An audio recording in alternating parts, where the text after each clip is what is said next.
All right, guys, time to start our stream today. We need music. We need music. Music. Music. All righty. All righty.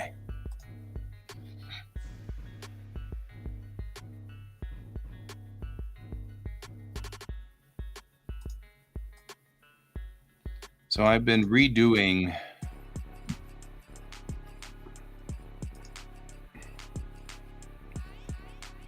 which may not be the same as what Can's doing, but I noticed that both Can and I are doing kind of the same thing, which is we're not using the we're not using the good morning. We're not using that left-hand side at all. And instead, both of us are just writing directly onto the pages. And so my thought was, I'm going to go on ahead and just delete that left-hand side and give us all the room for this.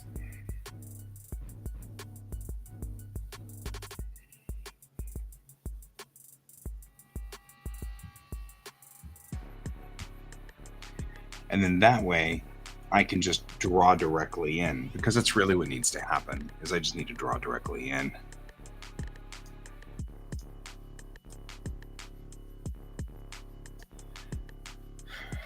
I've been doing this with this entire left side that never gets used at all, and instead trying to squeeze as much data into the right side and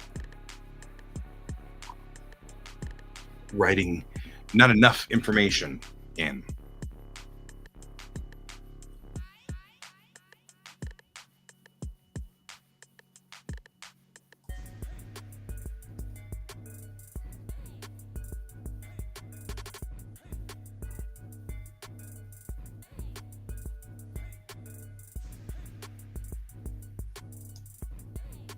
And so how are you doing this morning, Brent?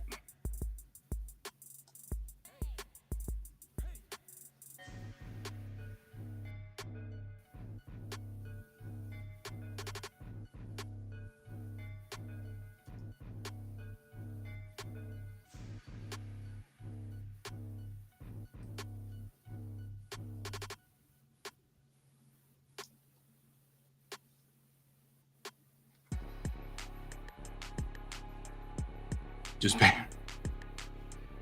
barely working. I understand that one. I'm okay. I'm functioning within normal parameters.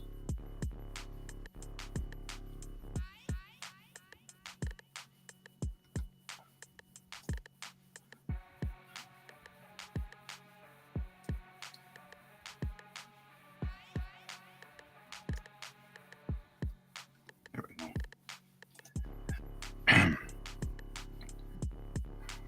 This way I can take notes above the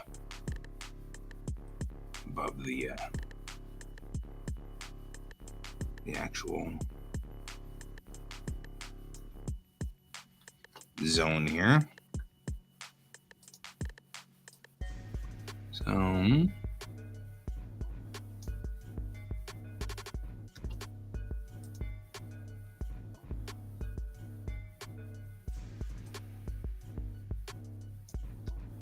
there we go.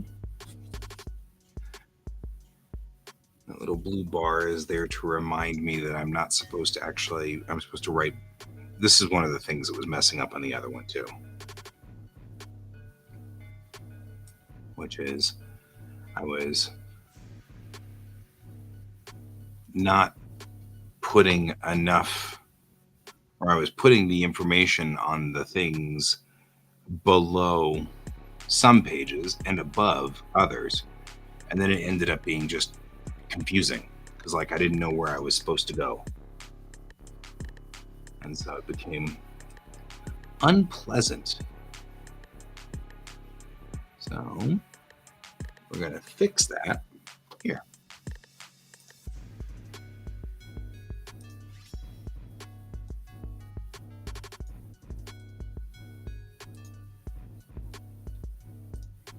There.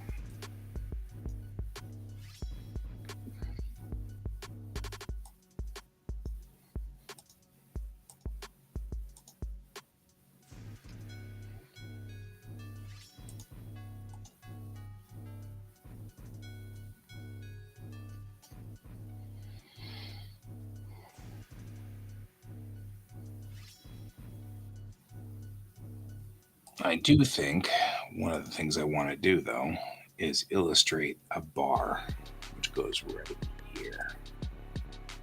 And the reason for this bar is to indicate that there's a stop in this right here.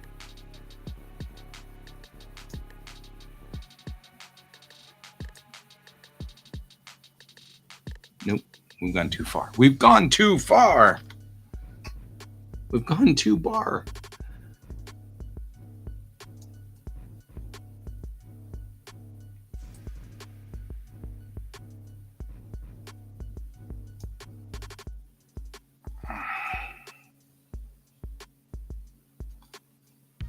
So this, to some degree, mimics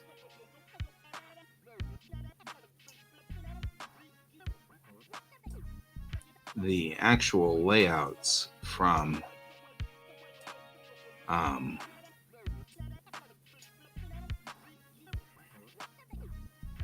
it mimics the layouts that are in Clip Studio. So when we look at like this, not this one, not this one, not this one. When we look at it, doesn't really matter. It mimics the layouts. You have to trust me on this. It mimics the layout. When it mimics the layouts, it looks at least understandably.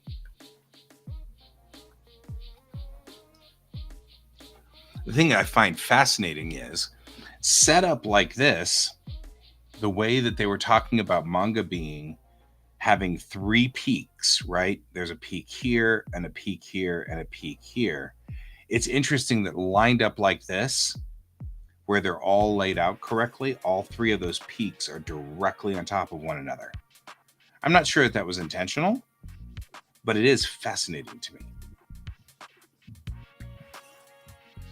So I find that interesting, and a lot more interesting than I'm like, that's interesting. Right? Okay, so I have color coded for my own benefit here. I've color coded everything to show the stress peaks of the story, right? If I build the story correctly, the stress peaks are in these darker green areas. And then the lighter green indicates where it's less stressed. The red indicates the low point in the story.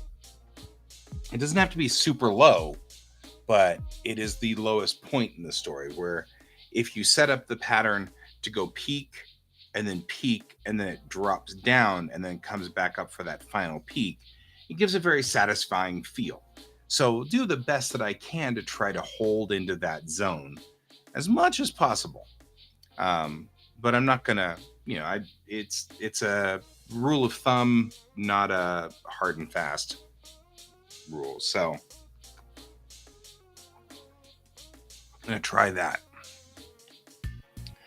So now that we've done this, I'm gonna switch over my layouts, because I've got these 2 layouts here where I've been getting kind of into this thing here, kind of going for it, and it's not as good as I want it to be. So, and you can see part of the problem here is on this left side, I've got nothing going on, right? And whereas everything is crammed into here. And I'm thinking I could use this for a lot more usage than what we were doing before, right? So if we do this, then it's Meryl Navin, power, etc. We can just take these. We'll actually just kind of do this, right? And go copy and paste.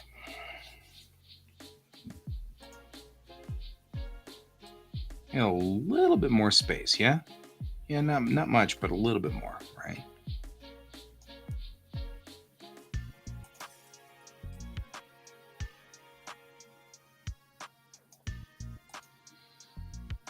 It's still not bad, right?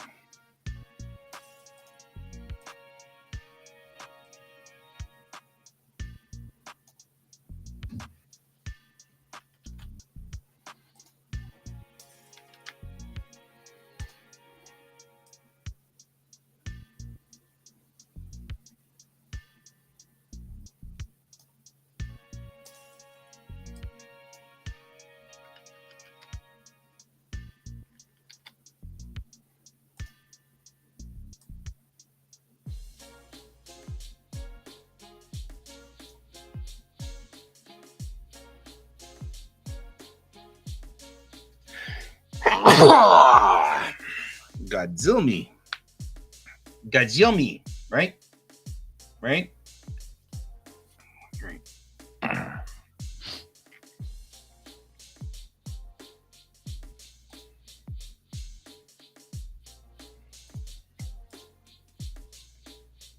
And then these happen right here. Right around this guy.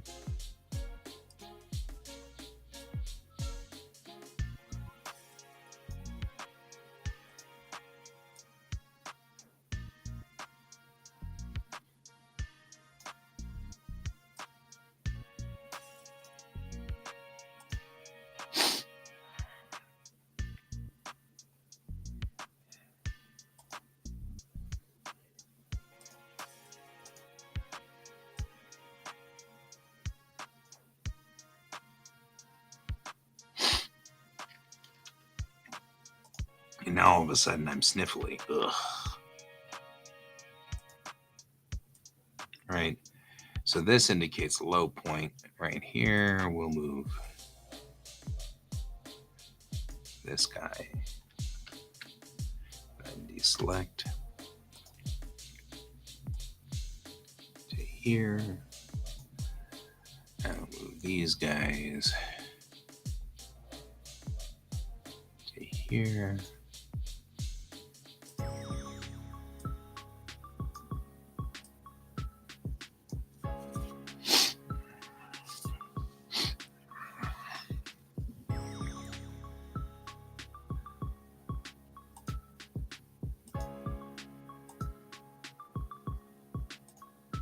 And then I like the fact that I've like totally drawn the last two panels. Last pages are here, like totally drawn. It's very funny.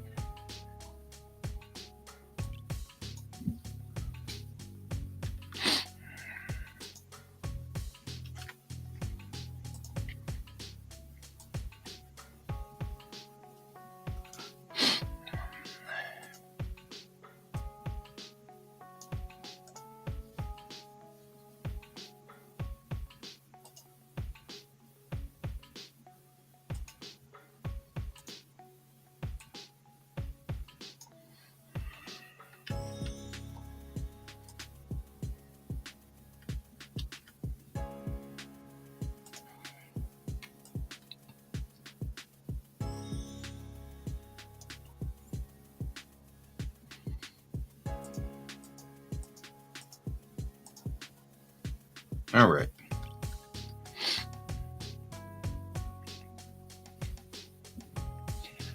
Now we have episode Momentary Ghosts issue 2 transferred from here, where we're not going to actually keep it. Do not save. And we'll do the same thing with issue 3, but issue 2 has now been transferred, which is good because like this is better. This is a better layout. I can see a little bit more of the overview, which is really what I need to do. Like I need to be more cognizant of what the overview is and then be able to drill down. And so looking at our overview here, I can kind of see where I've got my, because really the biggest problem that I'm having when I write is keeping things simple. Like I want to put 62 scenes in each comic, and I can't have 62 scenes. In fact, 5 is pushing it, you know?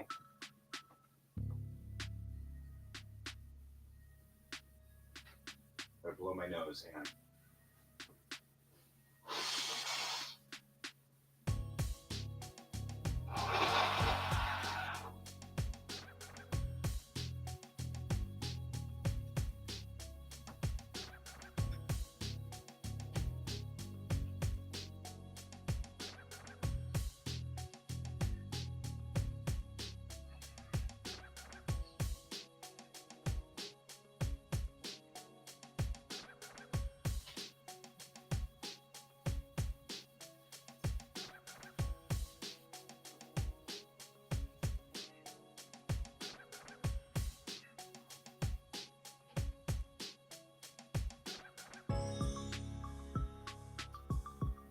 All right.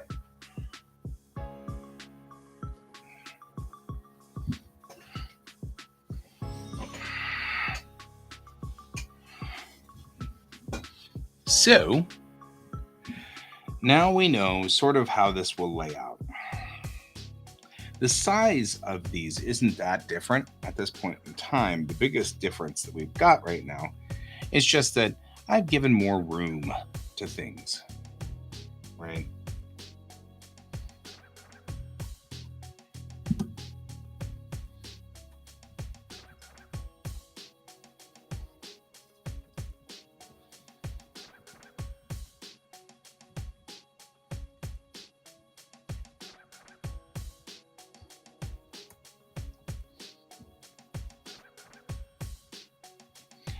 So now I have the ability to write up here as well, which gives me a lot more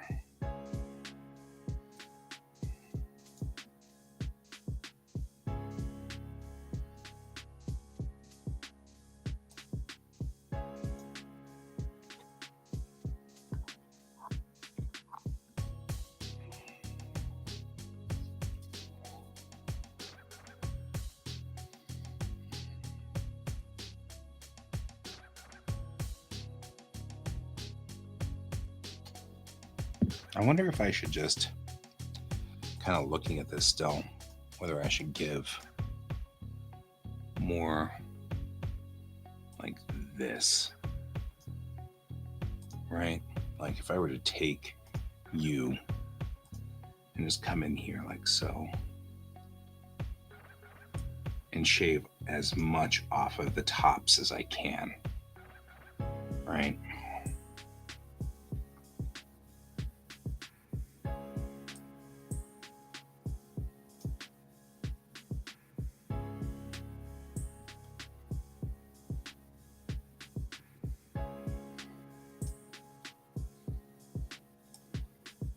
Give me as much room as I can to write on here.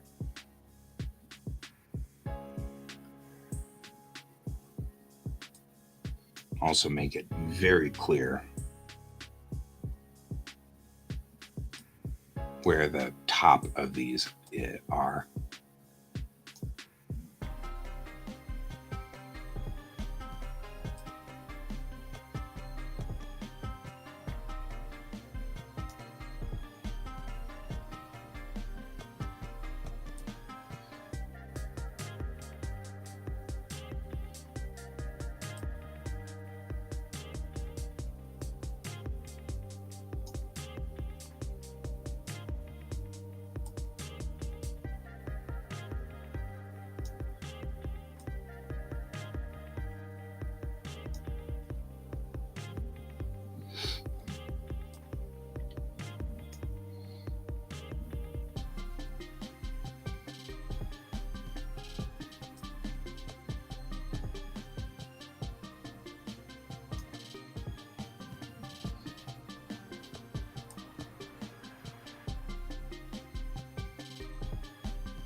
There we go.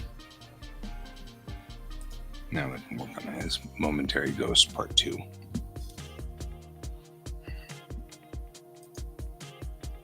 Now we can make it really confused and mad. There we go.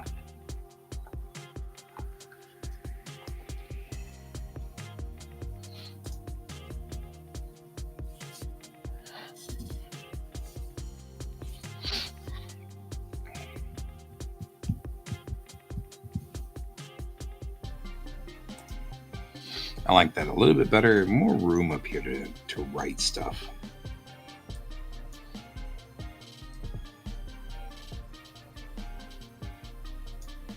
No! Use that tool instead. Me.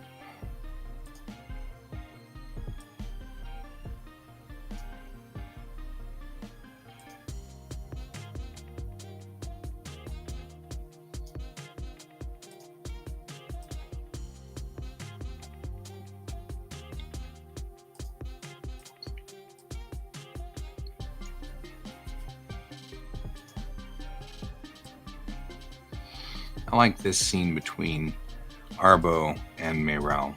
That's a good scene. It's solid. Right? I mean, like, that's a solid piece.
All right.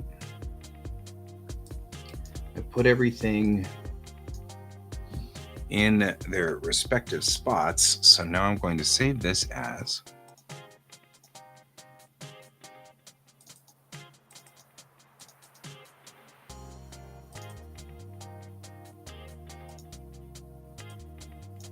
in here is the setup.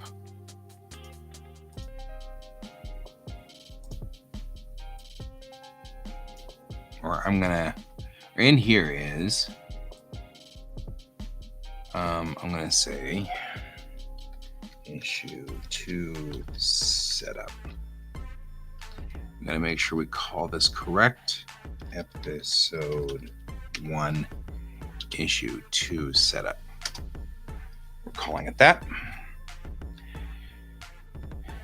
And then once we're done kind of fleshing this out and getting to the point where we actually like it, this will end up being our script. And it'll be weird, but you know what? It works, and that'll be fine. And so we'll clear it out, and this is the way scripts are done. This is the way. But legitimately, I've been writing scripts in Word for years, and the truth of the matter is that's one step that just is not necessary for me. The more I think about this, the more I'm like, this comes out better. I can interact with the actual paper and go back and forth with the way that the panels sit and everything like that. This is far, far better, and it skips a step. So frankly, no need for it, right? So now we'll do episode 3.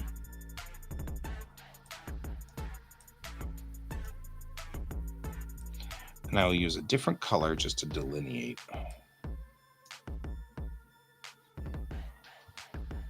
or episode 1.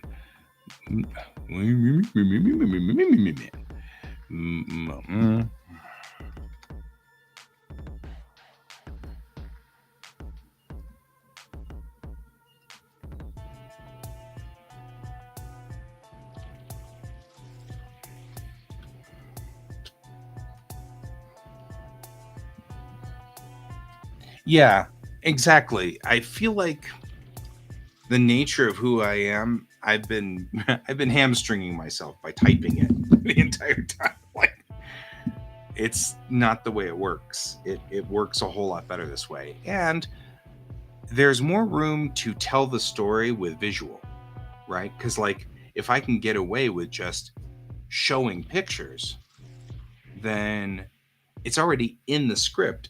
There it is, which is something I can't do with the other ways of doing these things. So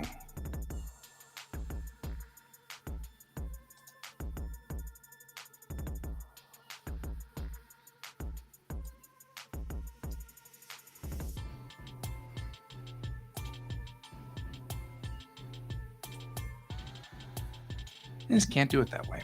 And that's fine. That's fine. We will not judge. Why didn't I copy the X? Oh, the X is on a different thing. Now we've got a lot more chatter going on these pages.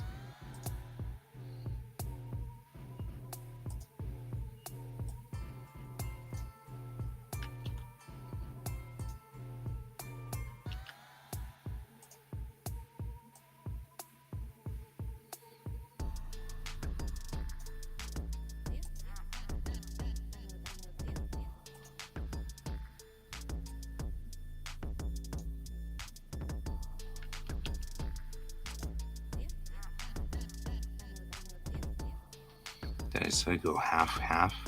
I did. Which makes this right here, oddly.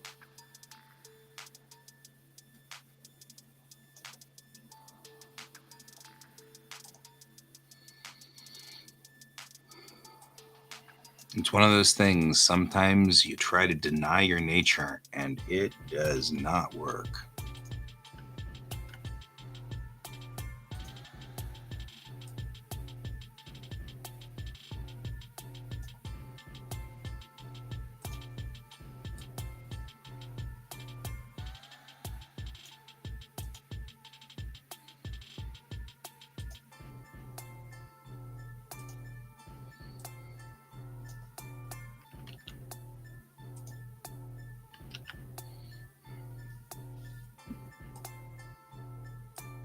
No.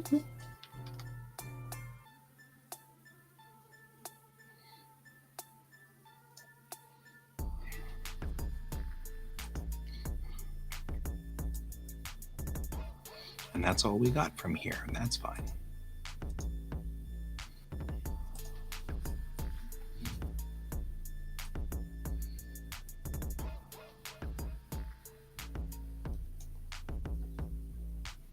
This one did a whole bunch of wrap up, and I didn't like the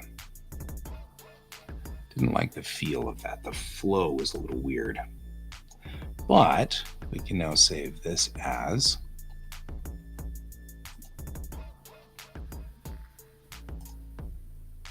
let's say new folder.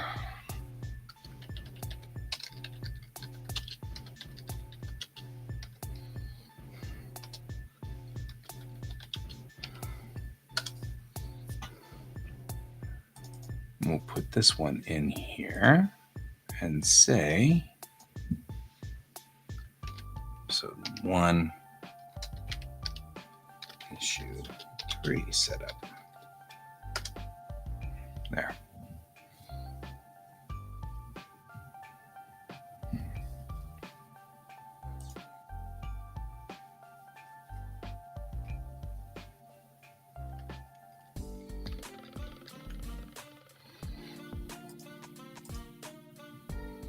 All right.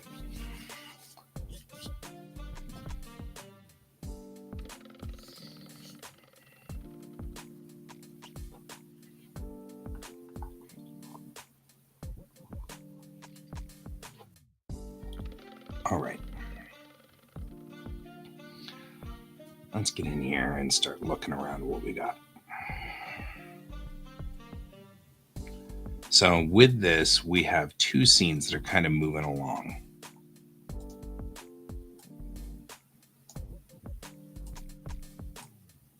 Oh, really? Please select the correct layer. Thank you. I have it set to select wherever the pixels are from underneath here. But sometimes it just you miss the text because there's a hole in the middle of the text, like an A or an O or whatever. You get right in the middle, and then it grabs the background like that. And it's like, no, I don't want you to grab the background. You should grab the foreground like that. And it's like, ugh. But I like when I've got multiple layers, I like it to do that. I just, it's harder than it looks.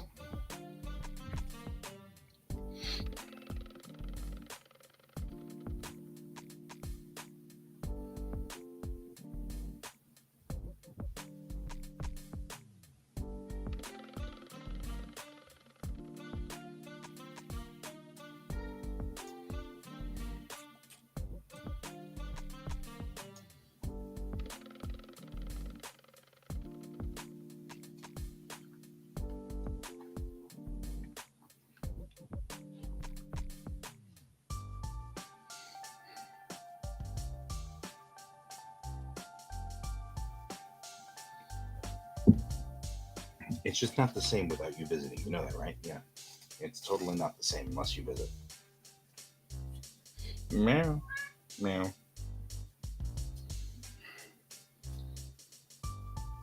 You're a floof. He's like, look, a window. Yeah. Same window. It's always been the same window. Nothing changes. All right. So now we're looking at what we've got as far as the scene goes. Each scene has a goal, right? So when we talk about scene construction and how scenes are built, you kind of set it up for what each scene wants to do, right? What do we want to do in each scene? Do we want to visit with George? We want to visit with George. Want to visit with George? Is that what we're after here? Yeah, what we need? We need a George visit.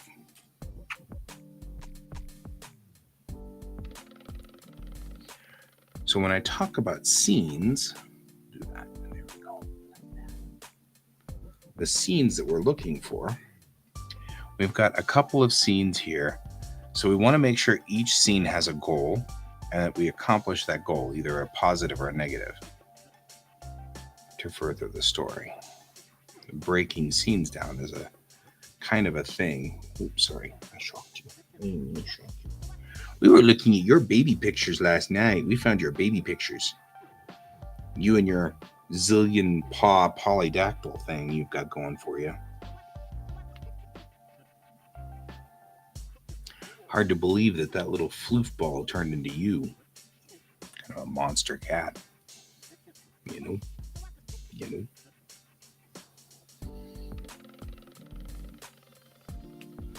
Brent says hi.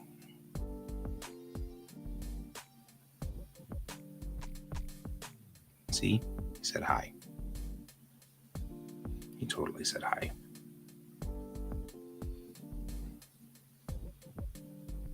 Hi, Brent.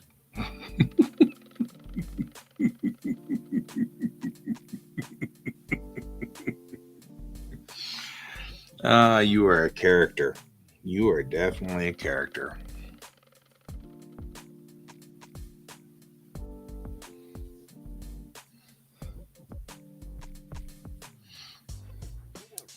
Zot. Boy, it is staticky today, isn't it? And you definitely have a static charge. It's a good thing this isn't my 386. We would have popped my 386 right away. Just scratching you would have caused my 386 to die.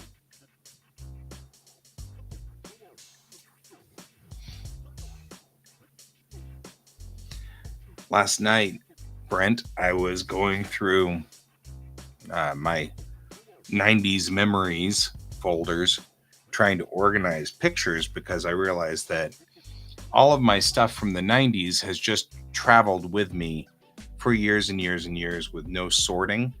And so I've got a folder that's all of my artwork, and then another folder which is all of my artwork plus some more artwork, and then another folder which is all of my artwork, all of the plus artwork plus some more artwork. And so I ended up with like 12 copies of certain pieces of artwork, which is fine, but I really only need one copy, and it doesn't need to be fouling my, all my artwork needs to go places and be places, but it doesn't need to be in the middle of all of this, right? Right? You agree. You always agree. So somewhere in there, I found this VidSpeed test, which was like the first VidSpeed test I had ever done on my IBM PC. And I saved it. And it was from May of 1991. And it was the first time I had tested my video card, which was on board.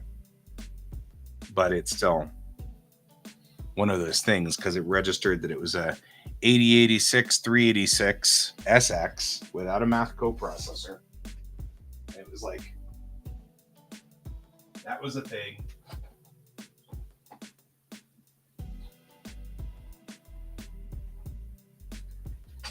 And it's funny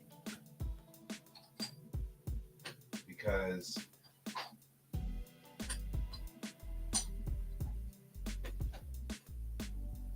still hanging out over here.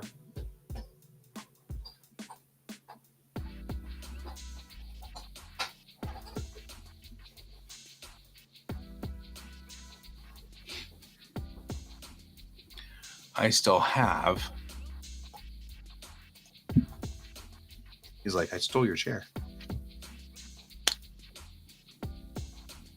I still have this guy. It's kind of hard because it's not wanting to focus on it. But there you go. And entertainingly, there's its math coprocessor. And after all these years, I still have its math coprocessor.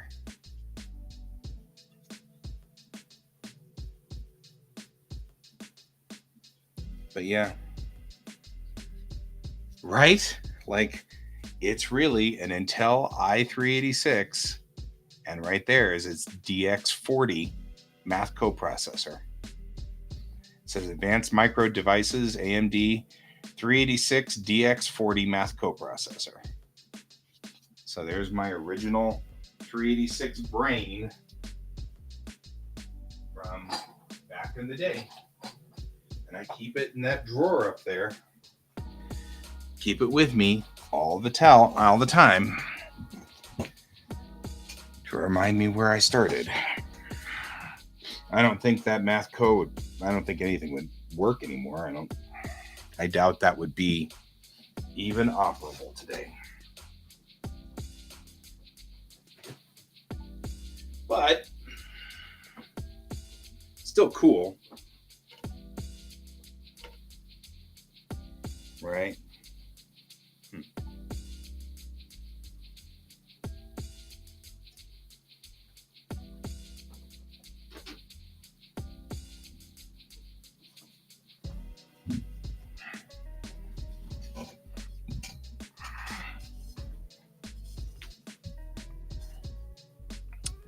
So, yeah. Keep that around to remind me of where I began 100 years ago. I built that 386 too. That was back in the days when you went to the store and you picked up the processor and it was in a box, and then you picked up 2 pieces of memory and that was in a box. And that first PC I built, that 386, had 2 1 megabyte sticks that I ran for its memory. And then it had a 10 megabyte hard drive.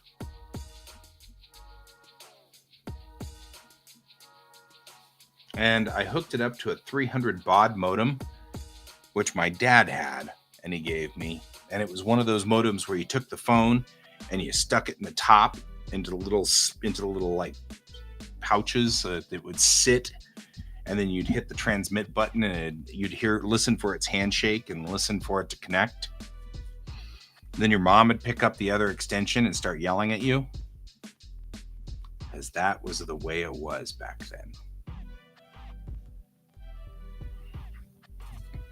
But Mom, I'm on a BBS. I don't care. Get off the line. I need to use the phone. I remember that was like my big adult moment, was when she installed a frickin' second line just so that I could get on the stupid phone so that she wouldn't have to interrupt my phone calls. Then all of my buddies found that out and they started calling in the middle of while I was trying to connect to people to talk to me at night. And they would call and then I would answer then it would, it'd be communicating and then it'd beep, beep. The call waiting would, and all of a sudden it'd be like, and you get garbage. Oh, those were the days. Those were the days, folks. You young people have no idea.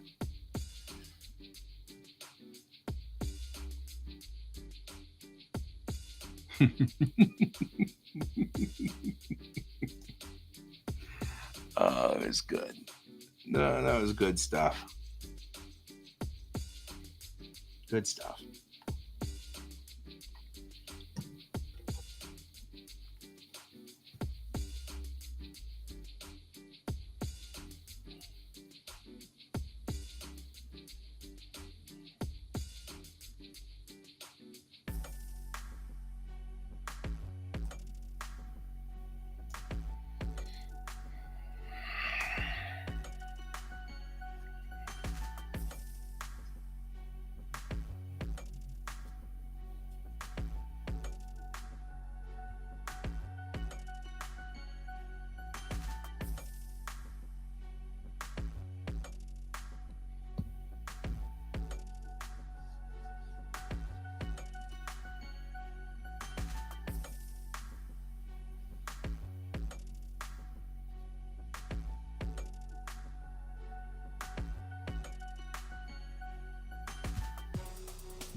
This is me processing what I'm trying to do here. I think about that versus this monster. I mean, even though my processor on this machine's only an i5, it's a 6-core i5. And so it's like, that was a 1-core at 33 megahertz. And we were grateful. 33 megahertz. I mean, one of my cores is like an order of magnitude faster than that. Just one of my cores on this new machine. Just one.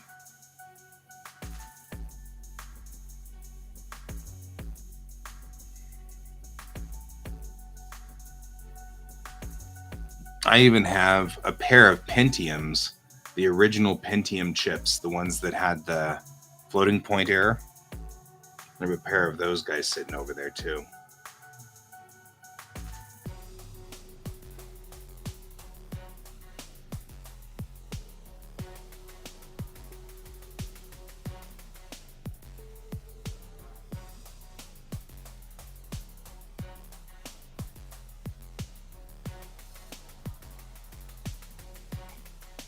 You're like a quad core blanket thing. It's like a total word here that I can't think of, but yeah. Blanket core. It's like hardcore except with blankets, right? Like blanket core. Hardcore blanket core.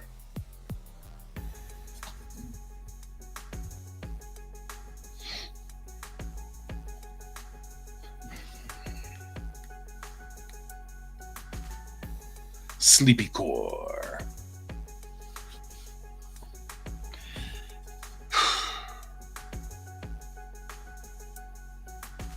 All right. I am.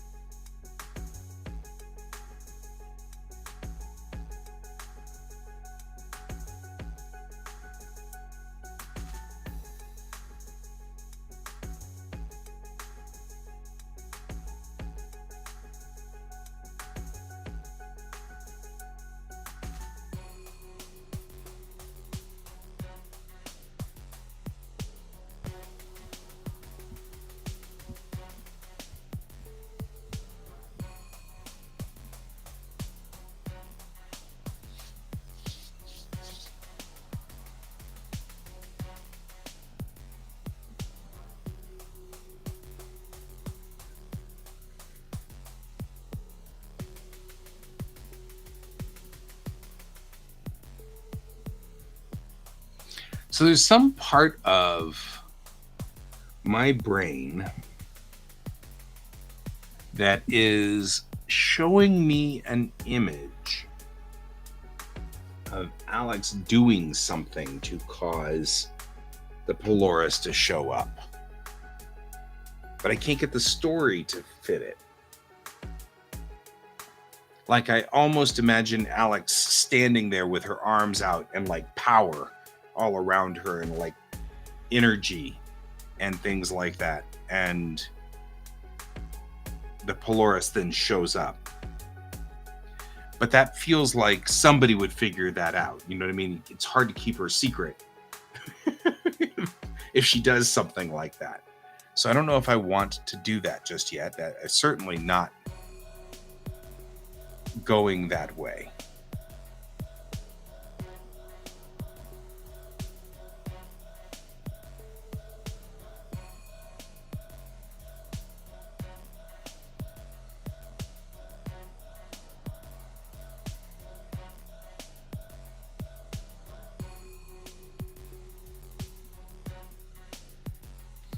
I'm kind of doing the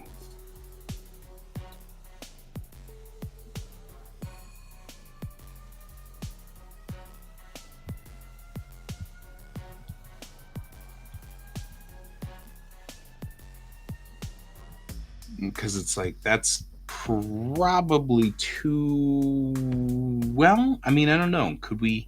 Because that would give the audience something that our crew doesn't have.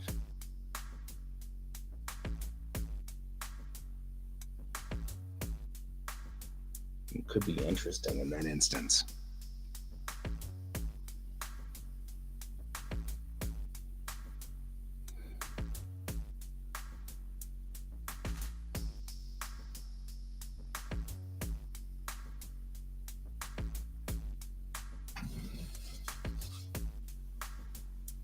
It might not be bad. Now I just have to make it work in my head. So thinking it out, how do we do this?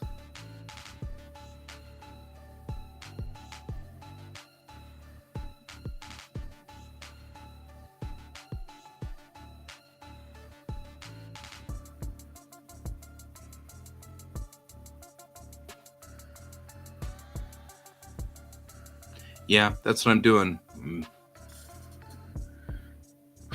She doesn't need to overhear it. She knows what's happening. And that's part of the there's magic something going on.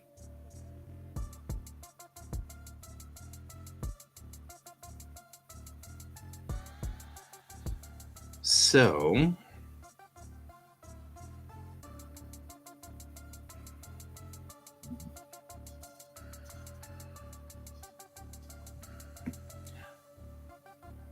on the ship, yeah, she knows. Alex knows that they're about to do something. In fact, it originally Alex knows that they're about to do something, and even the cat doesn't know what's going on because the cat doesn't sense it. Right. So I think, and it's starting to form here, it's starting to actually sound out in my head.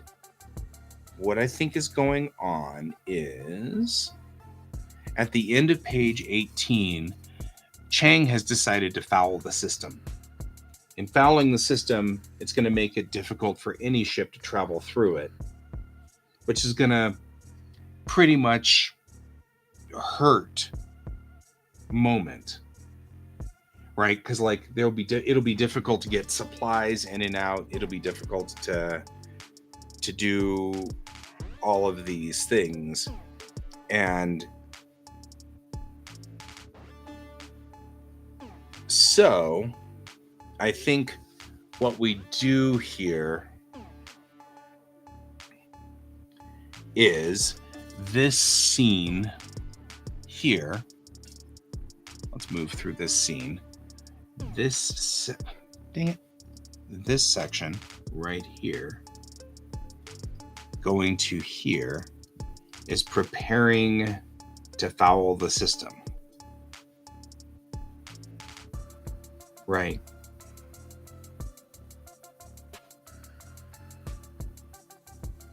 No, even better. I know what we want.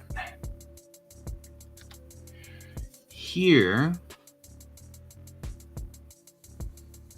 is Alex and the cat.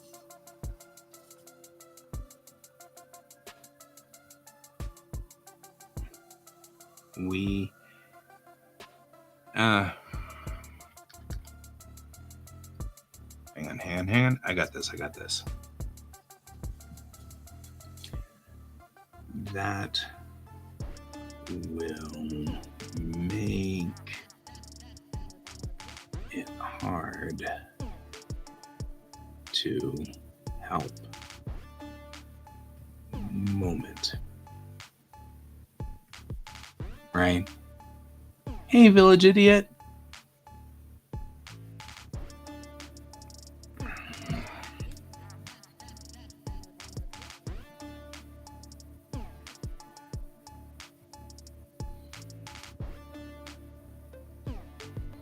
Can't let that happen.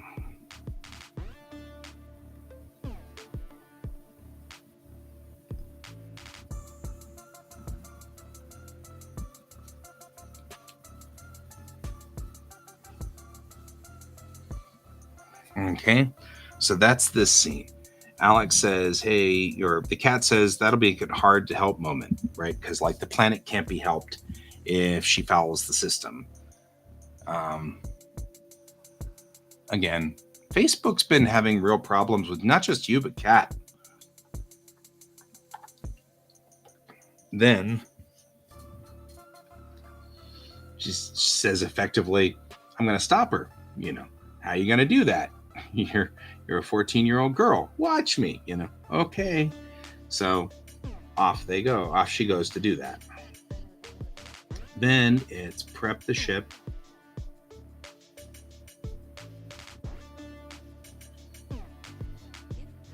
Are you sure? No choice, right? Because Chang has no choice. Bennett asks, are you sure? I want to make sure that this,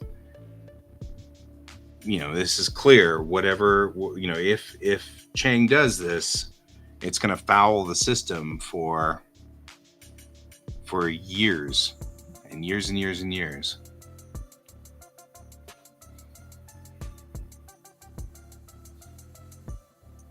Right?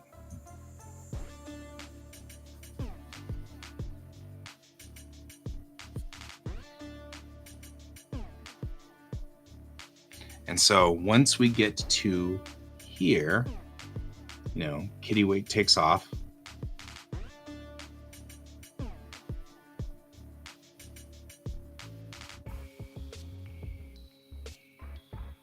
We should probably do something with the senator.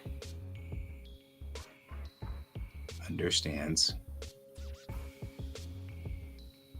right? And then right here is where the Kittiwake starts to do the thing, right?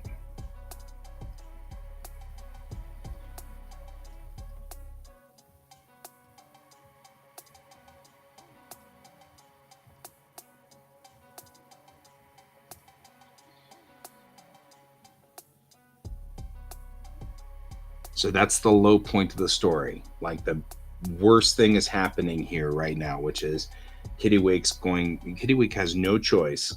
The Kittiwake has to foul the system so that it delays the incoming bad guys so that they won't be there to foul to mess up the system.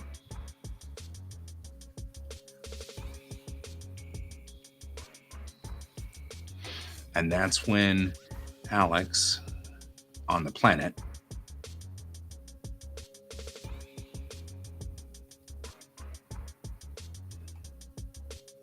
does the magic thing.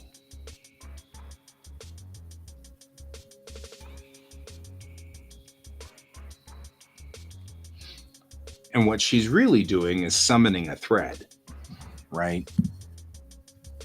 Something that even the cat's not sure she can do. She summons a thread, bringing the thread to Moment, which is a different thing altogether. Because it's already sort of started. When she got transported to Moment, it opened up a small crack in the universe there, and she's summoning that thread. So she starts to summon the thread. The thread opens up, and Better Spec sees something here and says, hold on.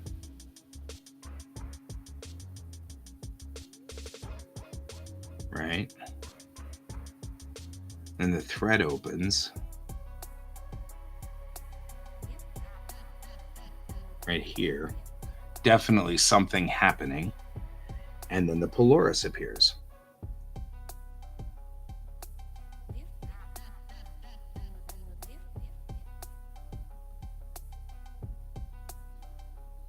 There we go. I like that.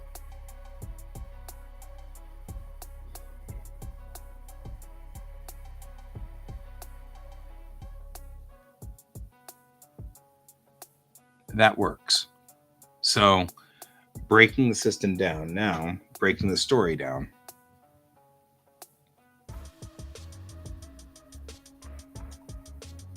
Then I've got these pages to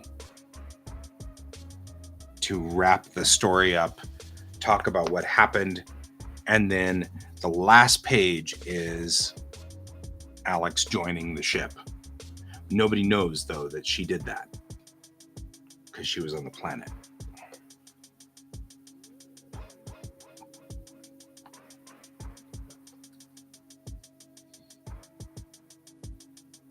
But we, the audience, know that there's something else going on with Alex.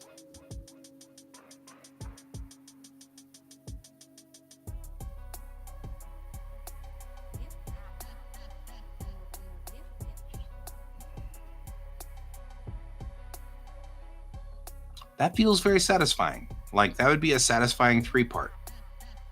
We all kind of agree. I mean, that feels pretty solid there.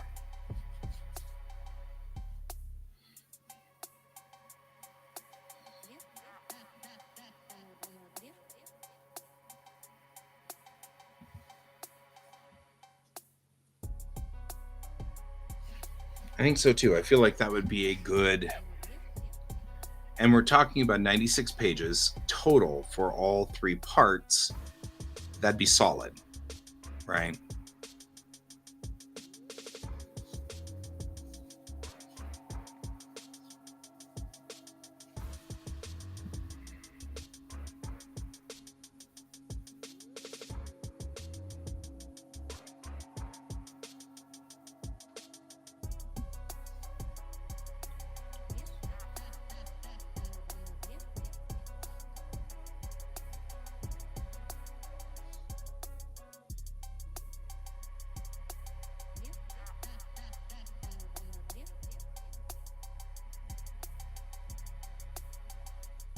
Yeah. Well, make it an even 100. There'll be 4 pages of omake, but unfortunately, at 32 pages to be your quads, there's nothing I can do about it. Like, I'll put a 4-page, technology of Bellatrix Rising at the end or something.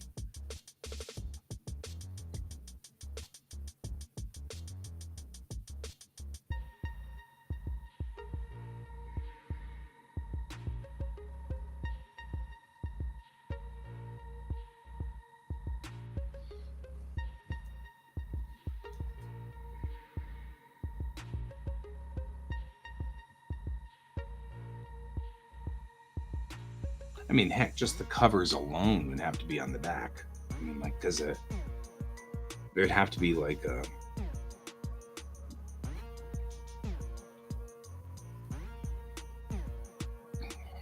something going on there. I like this. This is good.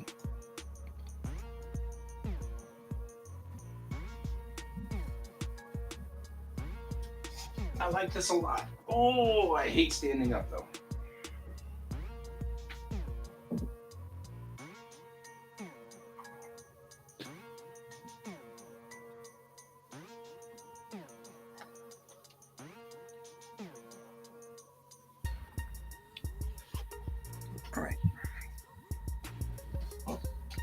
All right.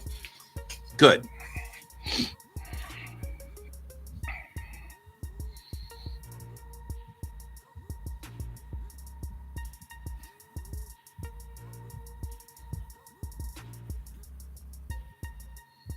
So now there's a couple of things that we need to make sure we plug in. Right?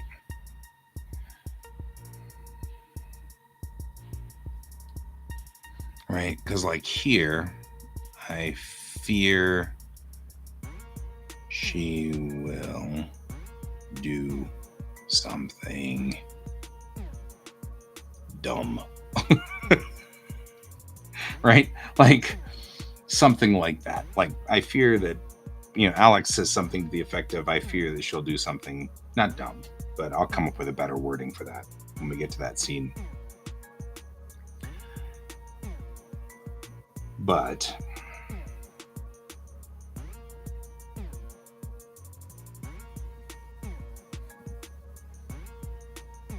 somewhere in here we have to talk about so many dead. Like somewhere in there, Alex is going to have to take it on herself that all of these people died because of her. You know what I mean? Like there's somewhere she's going to have to realize that all these people are dead because of her in some way or another. She's just going to have to take that in.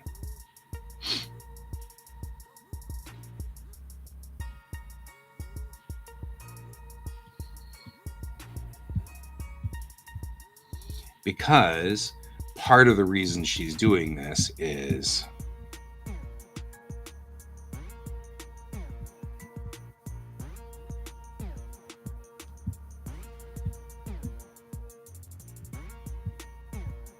doing this is that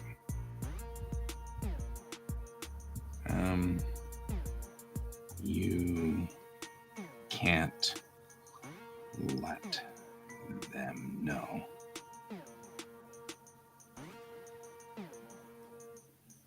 And then I have a plan. Something like that.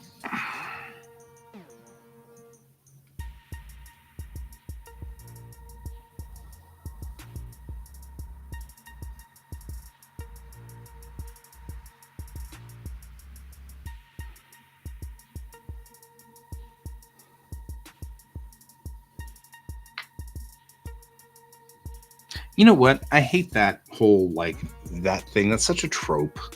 I've got a better one. How about this? You can't let them know.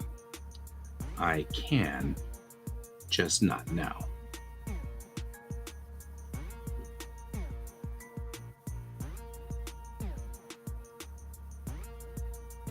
That's better. That's a better trope. Like, she can let them know, just not right now. And she knows that now.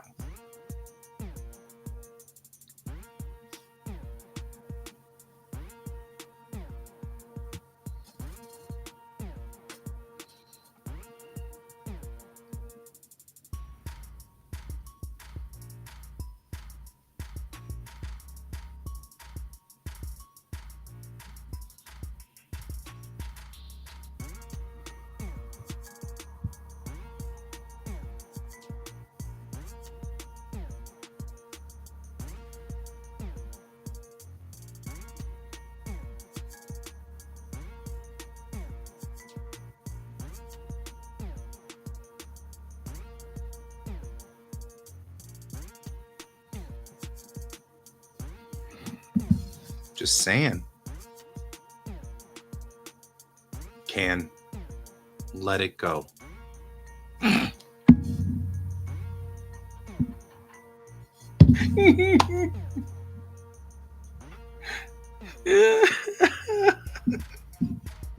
uh,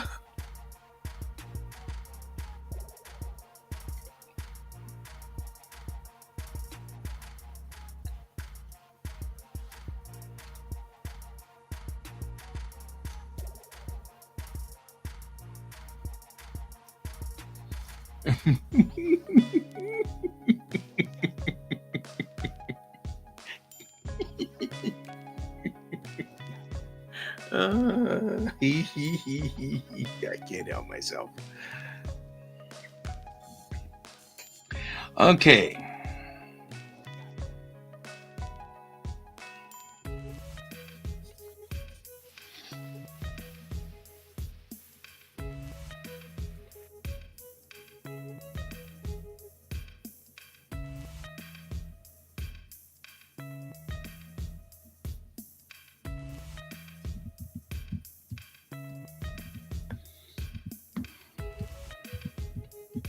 I feel like that's pretty good.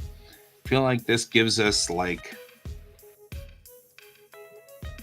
and we've got something going on in every page to some degree. Bellatrix the Musical.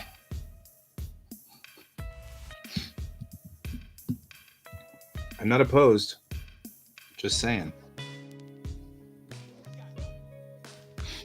Okay. This is a big scene right here.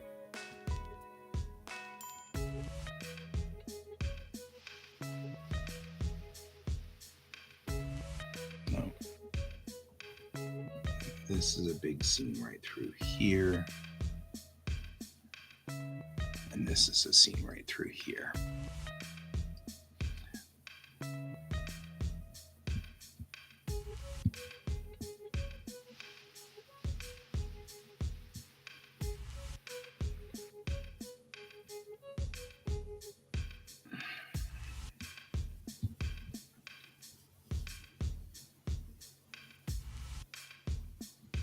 Right? We've got a lot of stuff going on before the musical.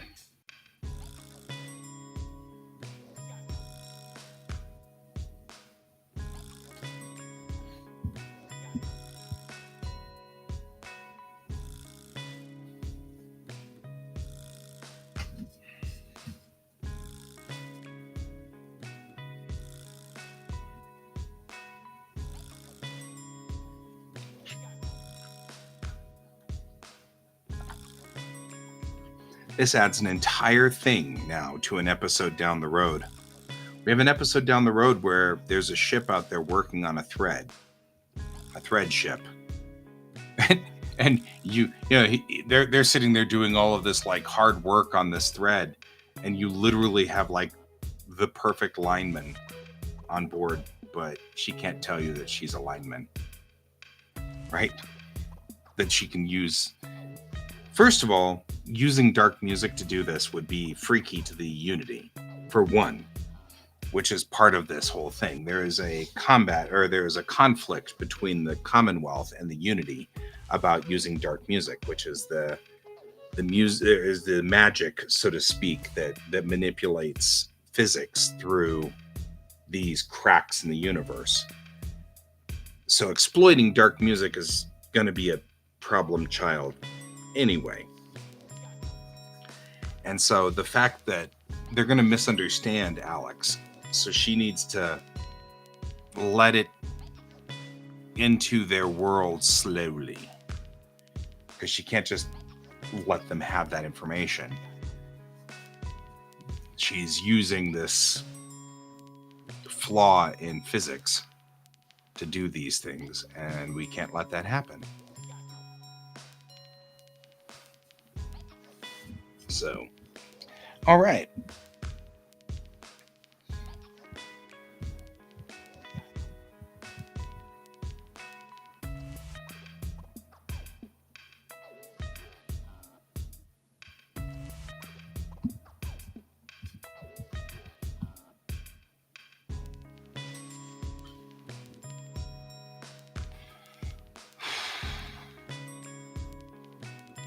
What are you doing, you weird little cat? Being weird, clearly.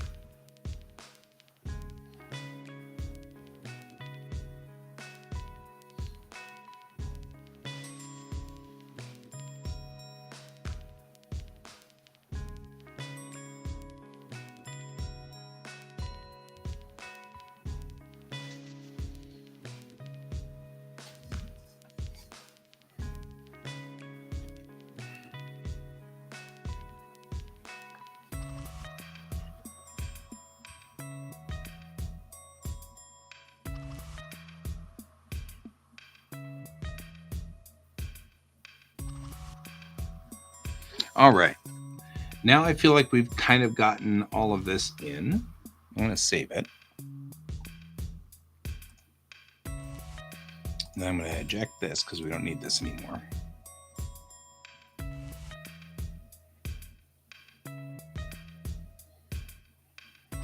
All right. Now I think issue 2 and 3 fit together very well.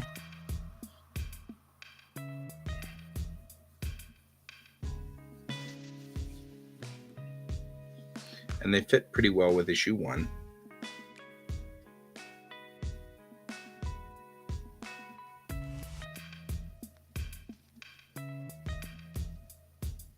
Now I just think it through, and we just need to do all the little things in between. Right? So let's look at what we need to build for this while we're thinking it through.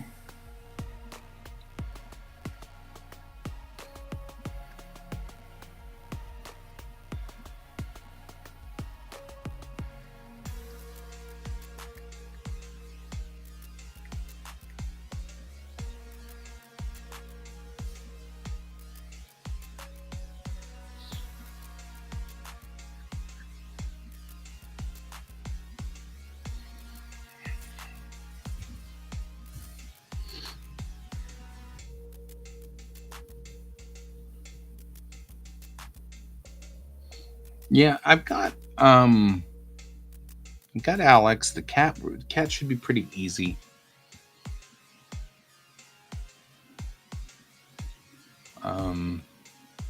Yeah, we're gonna need wastelands.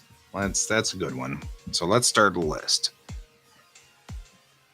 So we're gonna need wastelands. We're going to need a landing pad.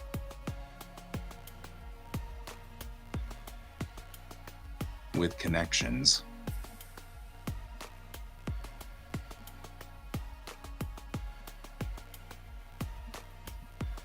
For the Kittiwake.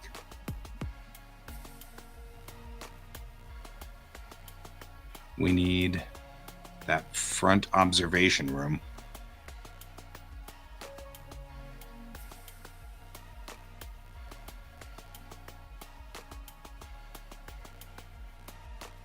And Chang's quarters.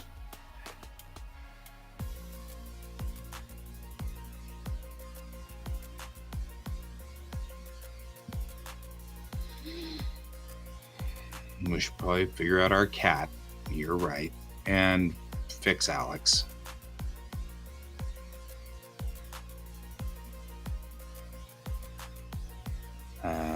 Yeah, we'll need to finish the destroyers.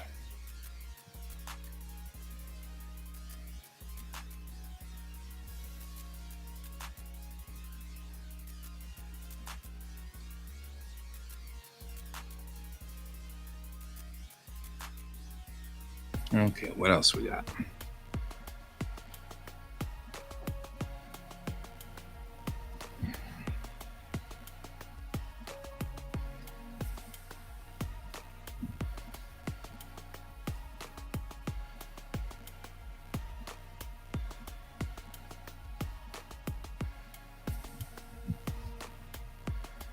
Right, that's pretty good. That's the bridge. We've already got the bridge. This is... We'll need the Polaris. Polaris.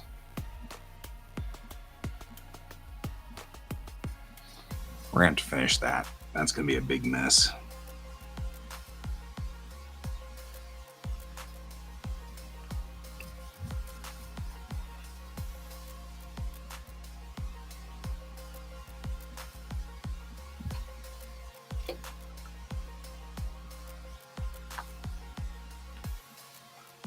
Probably should be the 427 saying we hitched a ride.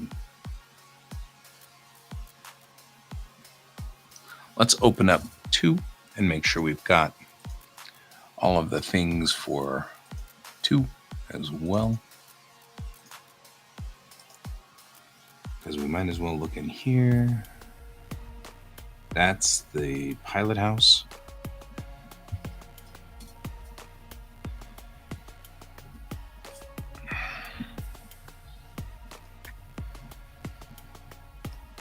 Right.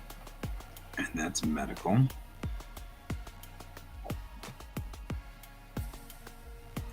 So we don't need to worry about that. This is engineering, though that's a big problem.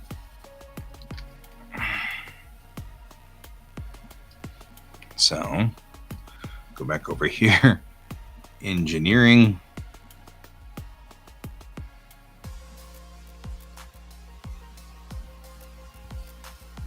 Right. The mess hall's already done, so we don't have to worry about that.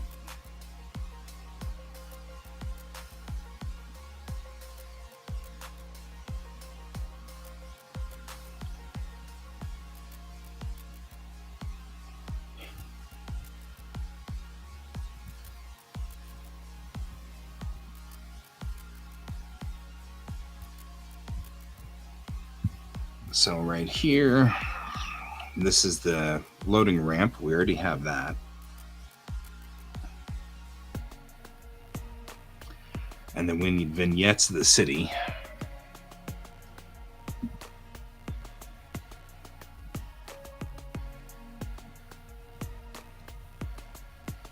Right. We'll need the cap. That's another thing we're going to need.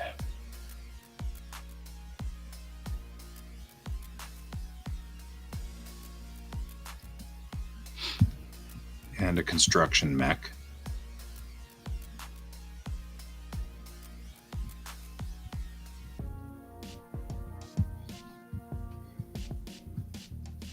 We already have vehicles for that, so that should be fine.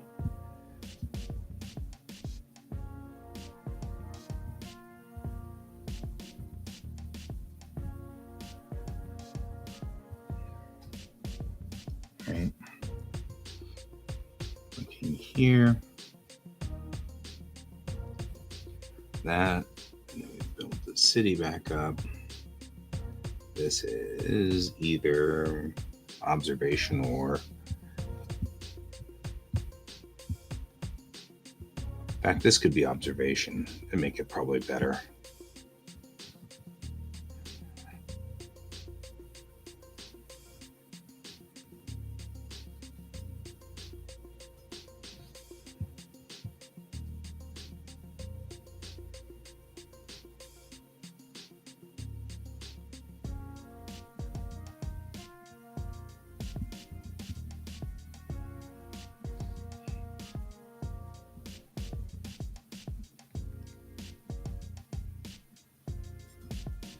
Right.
And like I said, 1, 2, 3, 4, 5, 6, 7 or so. So 7 scenes, give or take. I think that when you look at, like, say, Can's work, when Can is doing his comics, it's 7 or so scenes per issue. 6 or 7, 7 or so. And kind of when we look at the first issue of this, it was a lot of cut scenes back and forth, and we didn't really need that.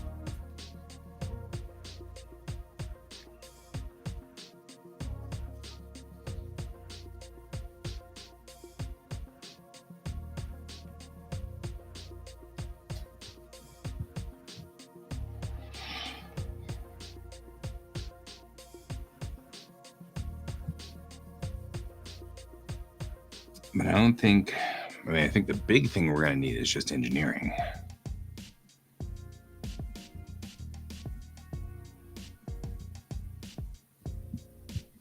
Which that looks like that's it. Kind of setting up what we need for this.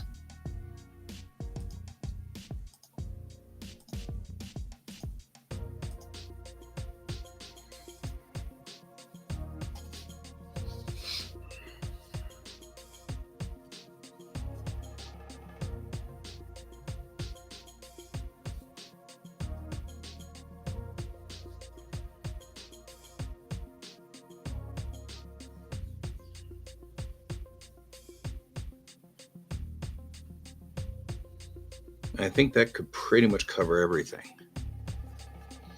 We've already started doing things like I started working on the Polaris. That's not that big of a deal.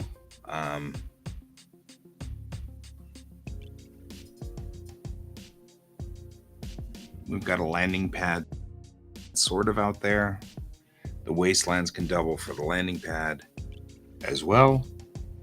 Because whatever rubble we put around where Alex is, we're going to be putting the Wastelands too.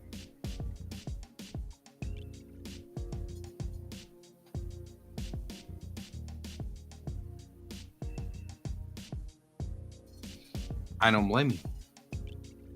Tea sounds awesome.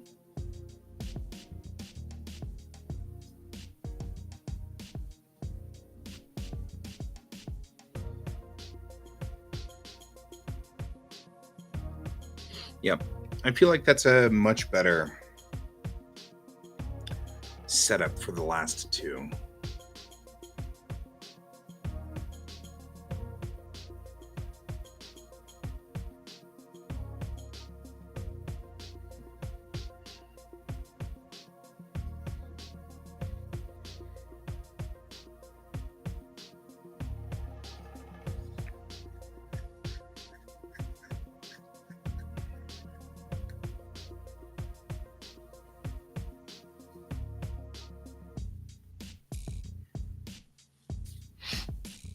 All right. Well, there you go, guys. That's how you break down an episode or a couple of issues so that they're relatively straightforward. Now we ask ourselves some important questions. Did we solve what happened in Moment?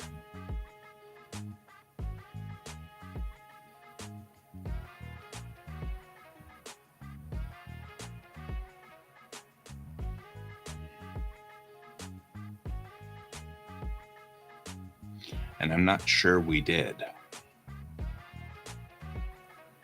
And I think that needs to be here.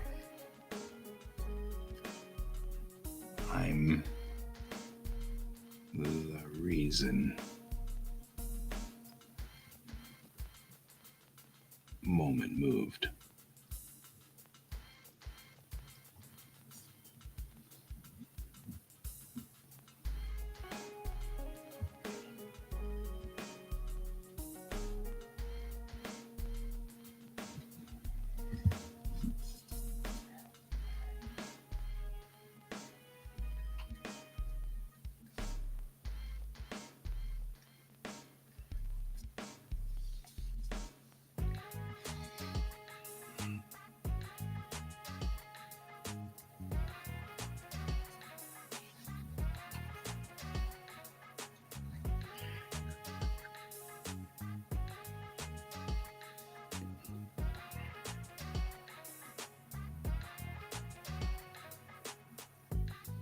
Because I think that's important. I'm the reason the moment moved.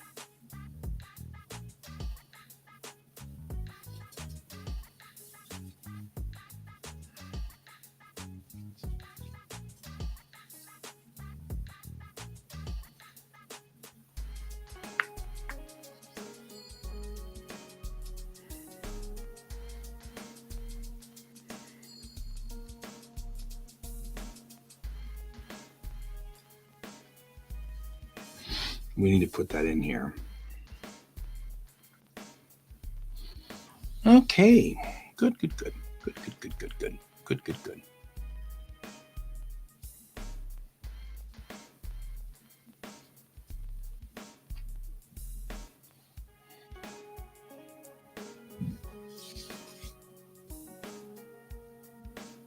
Oh man, I'm not sleeping well at night. Well, we knew that.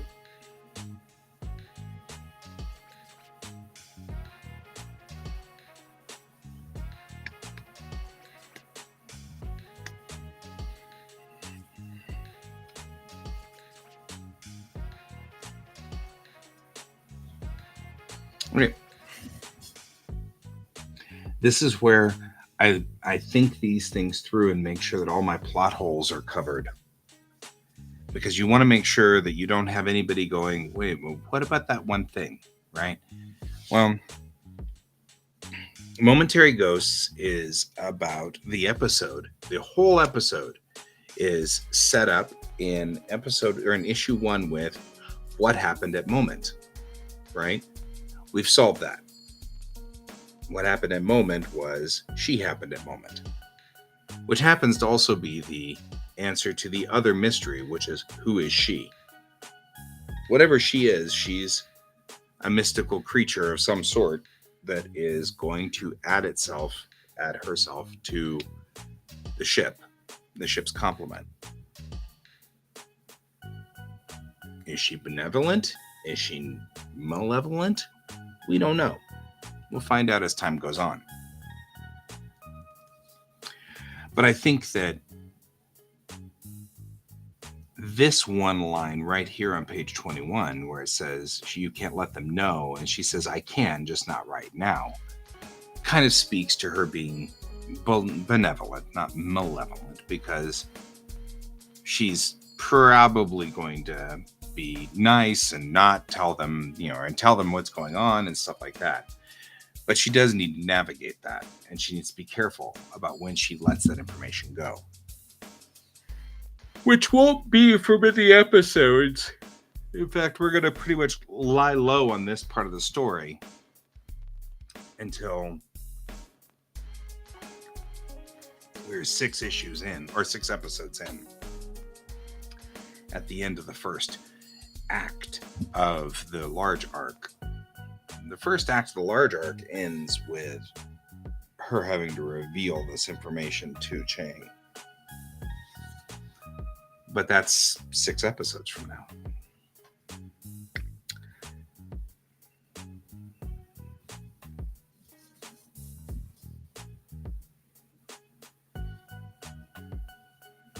All right, now looking at this.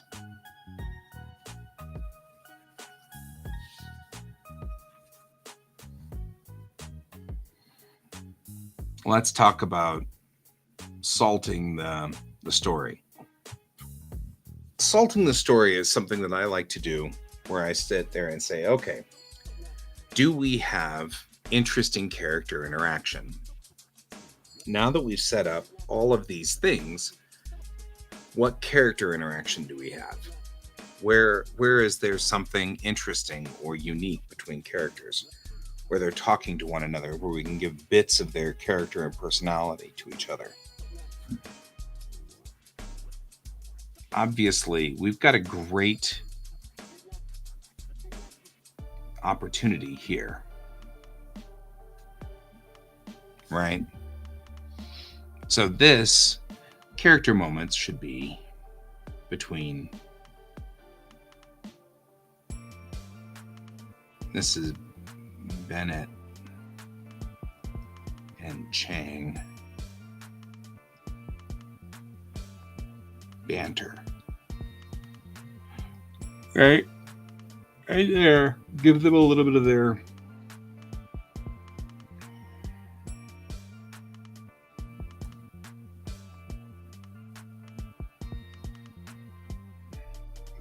banter there.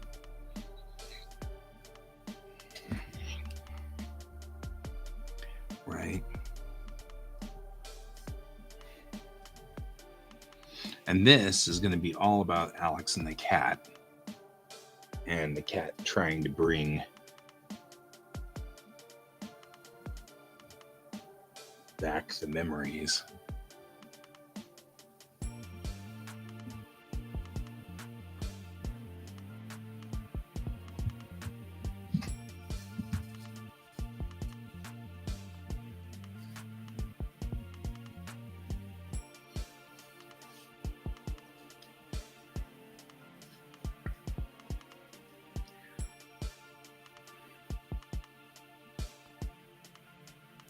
That's what needs to happen in this scene, though. Now that I'm thinking about it, I totally see this.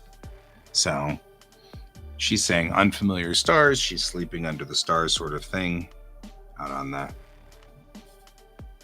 And she sees the cat hiding. You know, I wondered how long it would take before you showed up.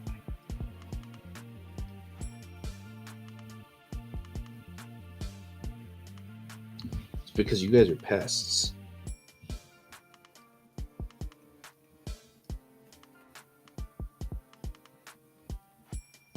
Right. And do you want food?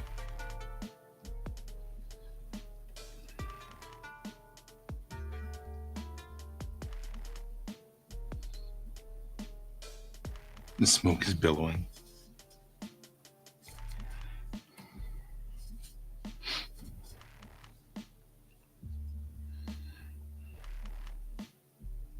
The cat sits at the fire.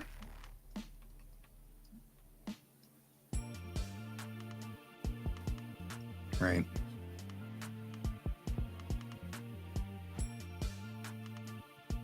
The blankets have become you.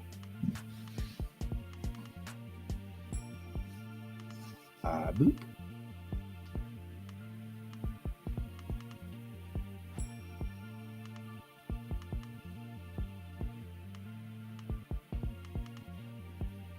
One thing that's really nice about George is he started out with really coarse fur, but now he's gotten fluffier.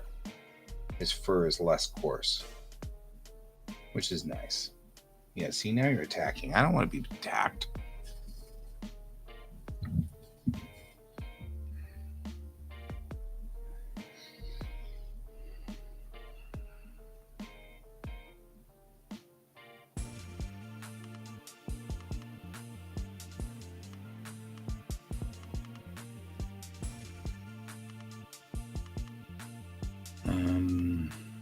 A lot of dead people here. Right.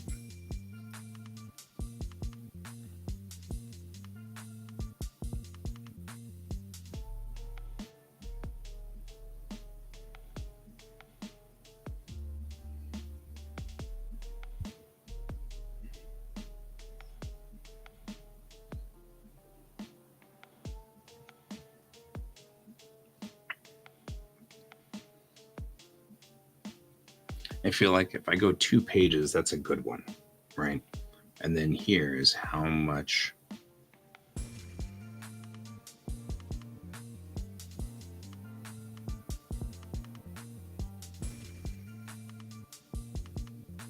do you remember?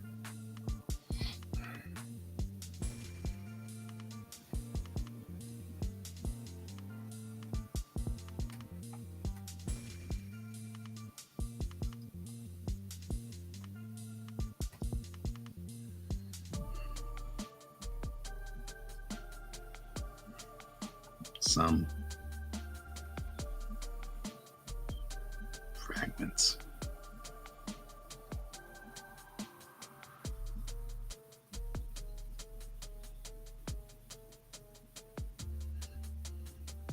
I remember the ship blowing up.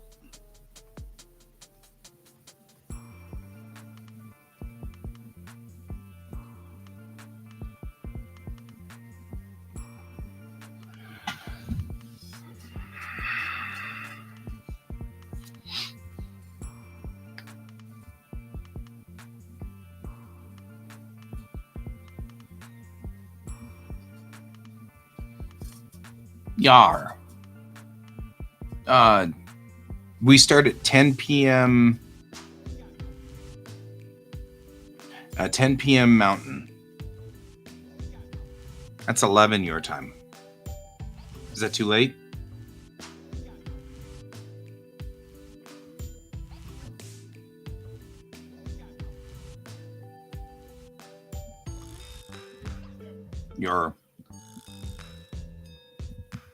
Hey,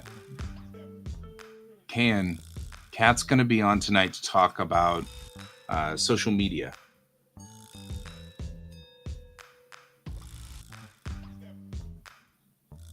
That's fair.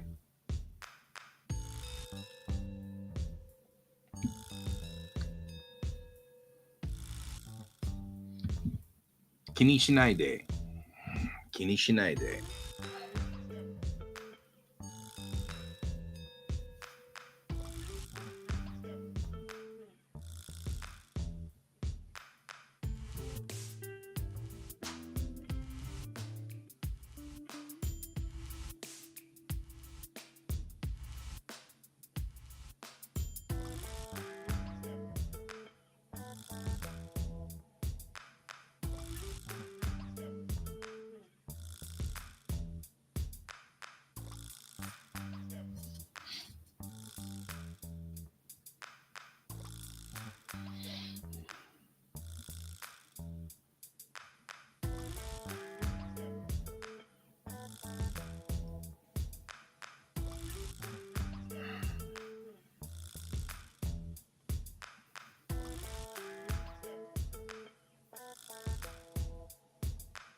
I'm doing good. We're doing what I'm doing right now is breaking my last two or next two issues down. So, I took a screenshot of the page where the story page where it's got all the story things, and then brought them into its own page, and then now what I do is I just write on the pages direct, and as the scenes congeal with me, I go from a rough idea of what's on this page, like you can see down here where I've just got a rough idea of what's on this page, and then to much more detailed writing like right here. And then at some point I actually start inking in or roughing in, and then I end up with a thumbnail. And I was originally saying when I started this, I was like, I've been writing these scripts in Word, and it's just not organic enough for me. And I end up with really stilted dialogue, and it doesn't feel good. And every panel has words in it, and there's no ability to just show, right? I can't just have 5 pages of a character walking through the rubble or something like that, because I feel compelled to write something all the time. And here, this has become much more organic doing it this way. This is a very organic way of doing it. So for me, this works really, really well. And I don't know why I have resisted this all of my life. So in the end, this will become my script. But it allows me to have much more of, yeah, I've got pages. She walks through the freaking destruction for pages, right? Because like that's what she's doing here, right? Because we've got to show that she's walked for a good day or so. She's got to be quite a ways away from, right? So here we've got her walking, and then she's just going through the buildings, and there's no survivors. There's X's on buildings where they've looked for survivors. There's nothing. Da, da, da, da. And then it's, nighttime here, and then that's when she starts to break down and cry.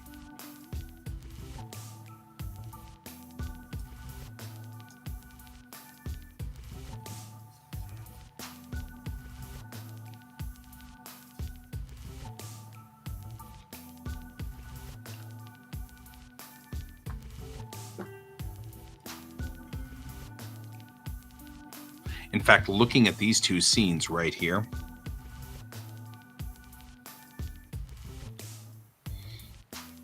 I feel like that might not be a bad thing to do something to the effect of moving something like this. So sort of showing that the sun is rising on this, right? So we've got kind of the sunrise coming up there. And kind of these guys kind of going like that. Showing these guys talking, they're looking over the reconstruction, sort of kind of talking about this. Because this guy should be... This is good too, because this is... Now I'm starting to think through the story, right? So these pages don't have anything on them, these three, right?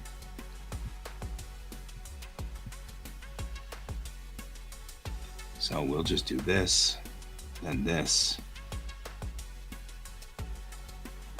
And in the end, will be her like this in the fetal position. And just sob. Right? Wreckage all around her.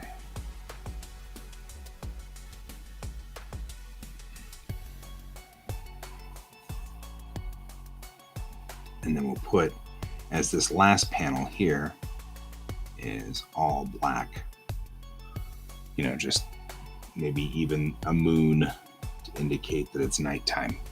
So this way, it gives you sort of the transition of the next morning, right? So this is nighttime, right? She's looking here like this and starting to cry.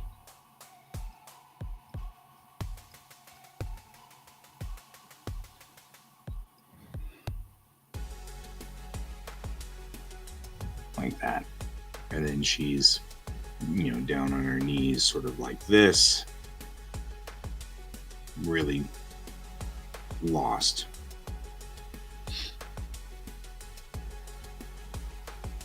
And I may want to change my position on this one because it looks like the same thing. But let's not do it that way. So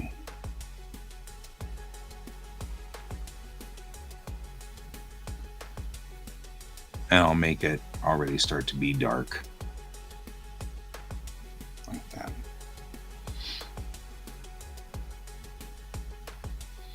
So there's only 4 panels on that one, but it sort of illustrates it, which is the positive side. I think positives to the right and negatives to the left. So we may want to reverse these.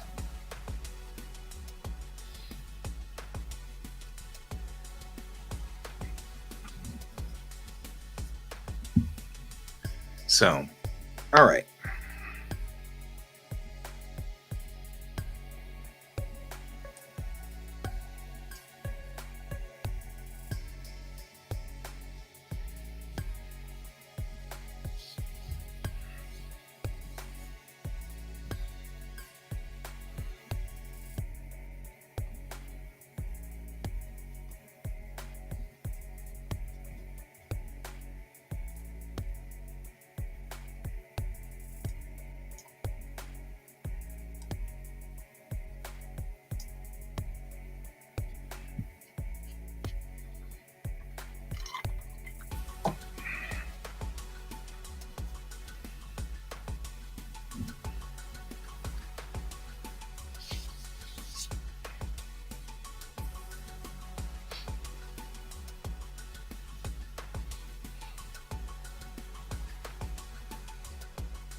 Right, George?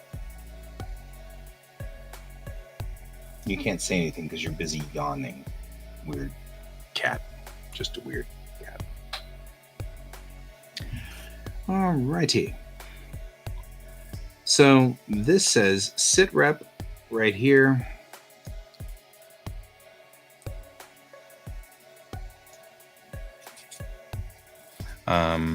So we're going in here. Chang and the senator are talking in the observation lounge. That's all right. We got situation rep. So the 427th is 6 days away en route.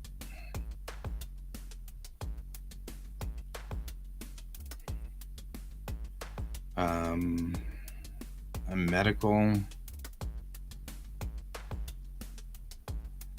team, a hospital ship. We should make it a hospital ship.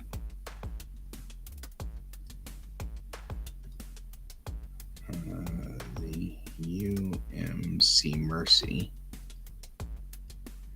is a week out.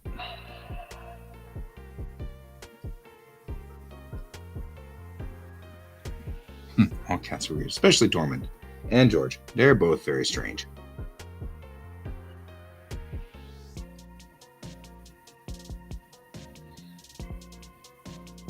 And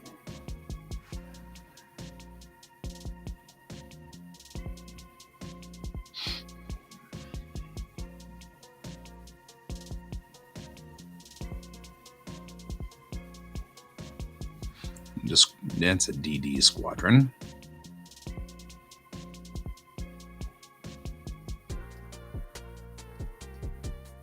Right, so the 427th Destroyer Squadron is 6 days away. The Mercy is a week out.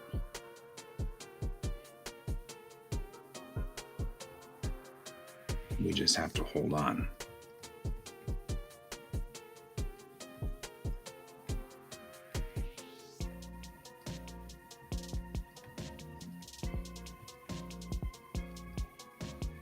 And this is the problems with being on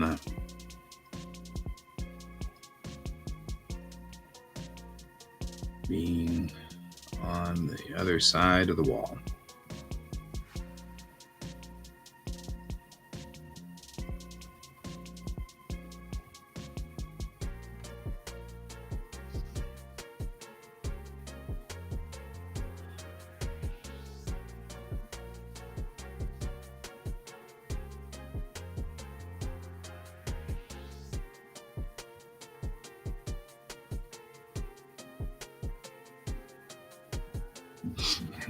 The hospital ship should be named Mercy. I love that.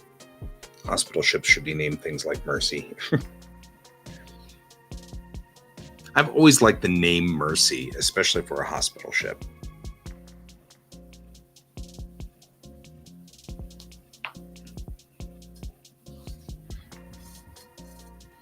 And with 2 engineering ships. Like, I mean, you think about this. This is a planetary disaster. So the first thing that's going to come in is a destroyer squadron. That's 6 ships, 6 destroyers. And that's the first thing that'll show up. And then the second thing that shows up is the Mercy. And she's coming in with 2 engineering ships. So that should help quite a bit. Industrial sized replicators.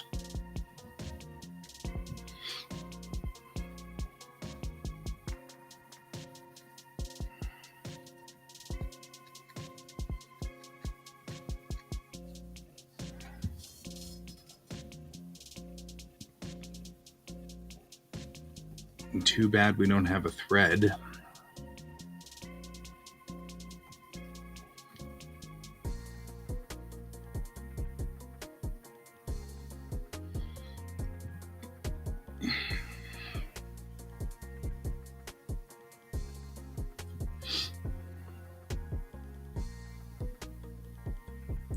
Something like that. And that's good.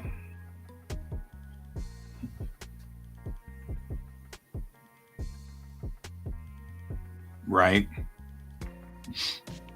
The little sisters of mercy, but it isn't there to save your life.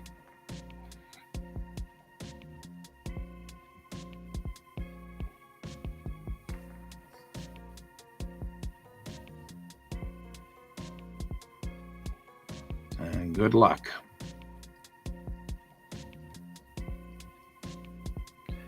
Mr. President.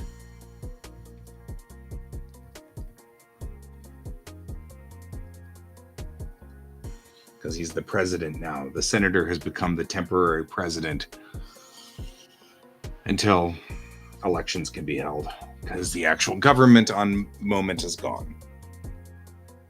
Or at least what's left of the government is gone. So temporarily, he's Mr. President.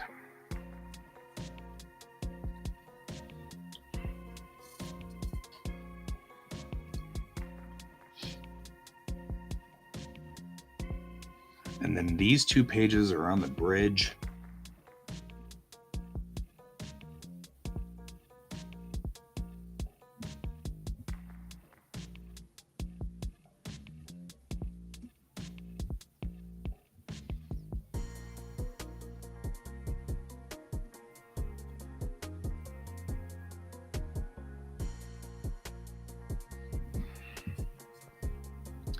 And then as we wrap the story here to the end of issue 2, we're on the bridge.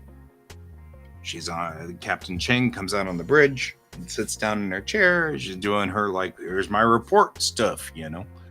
And then it's, you know, we've got a signal, sir. And she does the, because like I said, I love that scene in Tora, you know, where he goes, you know, we've got a signal on the radar, and that's that squadron of B-17s coming back. It's not Tora, it's Pearl Harbor, isn't it? It's the movie Pearl Harbor. It's the only good part of the movie Pearl Harbor. The attack on Pearl Harbor is awesome in the movie Pearl Harbor. The rest of it's really kind of useless. But the attack is really cool. Anyway, in Pearl Harbor, where they're like sitting at the radar station, and they're like, I've got a big hit on the radar. Ooh. That's just that flight of B-17s coming back in from maneuvers. And it's like, no, I don't think this is the B-17s. You know?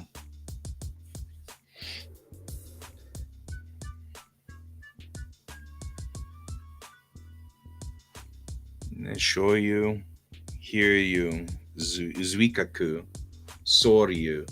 Those are the 4 carriers that were coming in. 353 planes that came off of those carriers.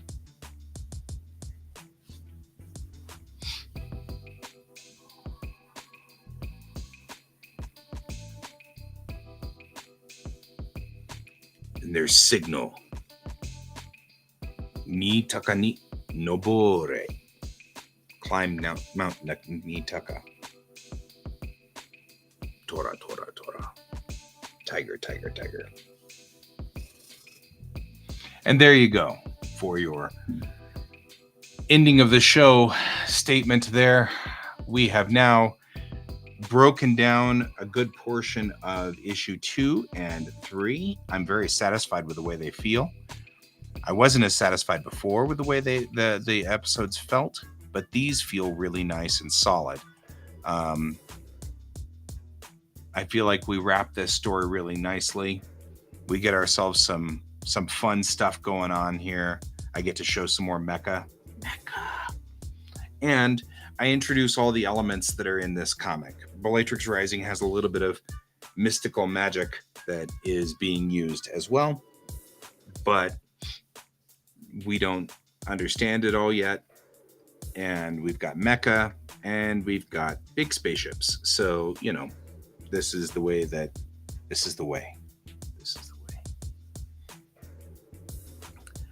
So there you go, guys. That's the name of that tune. Now I've got 40 billion trillion jobs to do. I've like 5 jobs to do today. That's a lot of jobs for me. It's a lot of power slots I've got on my to-do list. So we're going to try to get as many of them figured out as possible. But I've got to get the Chang cutout printed out correctly, because they printed her out, but she's short. So we've got to get her printed out at the right size. So there you go. So we'll be working on that. And then once that's done, then we can go on to more important things. So cool. Well then, guys, I will talk to you all later. Thanks for joining me. I will see you all tonight. And tonight, like I said, Kat will be joining us to talk about social media. Oh, wait.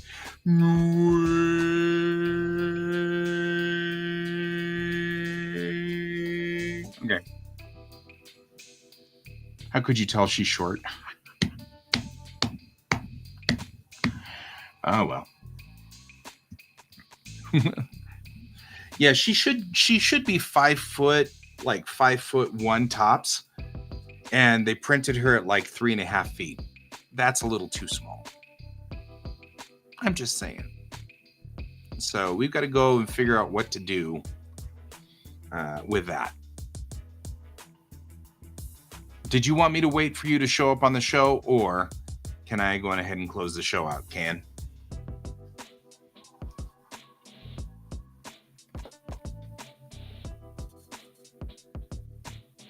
Because I am going to go pretty soon. So I got like a lot of these jobs to do. Okay, I can close the shot. I'll see you all tonight. Keep your eyes on the stars. Goodbye.